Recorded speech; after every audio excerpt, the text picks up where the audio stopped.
Hello everyone, গতকাল 3 March দোল পূর্ণিমার blog শুরু করলাম। সকালবেলা একদম 6টার সময় কিন্তু ঘুম ভেঙে গেছিলো, আর ঘুম থেকে উঠেই ফার্স্টে গাছে জল দিয়ে নিলাম।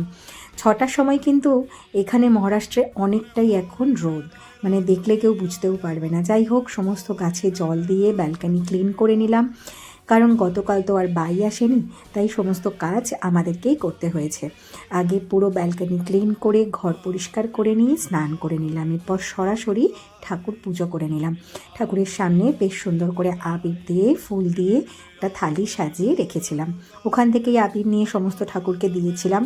এরপরে তো সোনু আর দিব্যেন্দুও ঘুম থেকে উঠে পড়লো। ওরা একটু লেট করেছিল উঠতে, মোটামুটি 7:30 8টা বেজে গেছিলো, কারণ তার আগের দিন মানে 2 মার্চ রাত্রে সোনুর যেহেতু এখন এক্সাম চলছে, তাই অনেকটাই রাত পর্যন্ত পড়েছে। আর তারপরে আমরা একটা সিরিজ দেখছিলাম, তো সেটা দেখে ঘুমোতে ঘুমোতে প্রায় 1:30 পৌনে 2 বেজে গেছিলো। তো তারপরেও ওদের একটু লেট হয়ে গেছিলো উঠতে। তো ওরা মোটামুটি 7:30 8টার মধ্যে উঠে একদম ব্রাশ টাশ করে ওরাও স্নান টান করে নিয়েছিল। আর 2 মার্চে কিন্তু আমি দই বড়া বানিয়েছিলাম। তো এই ব্যাটার দই বড়াগুলো ফ্রাই করে আমি একদম 2 মার্চেই নুন জলে ভিজিয়ে রেখেছিলাম, একদম ফ্রিজের মধ্যে রেখে দিয়েছিলাম। আর 3 মার্চে মানে গতকাল পুজো দিয়ে নিয়ে ব্রেকফাস্টে আমরা এই দই বড়াটা খেয়েছিলাম। দেখো, দেখেই লোভ লাগছে না?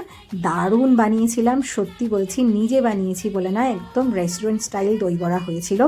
তোমাদের সাথে অবশ্যই এই দই বড়ার পুরো ভিডিও আমি শেয়ার করব। হ্যাঁ, 2026-এর দোলে বা হোলিতে তোমরা দই বড়া না বানাতে পারলেও আগামী বছরেও দই বড়া বানাতে পারবে এইরকমভাবে।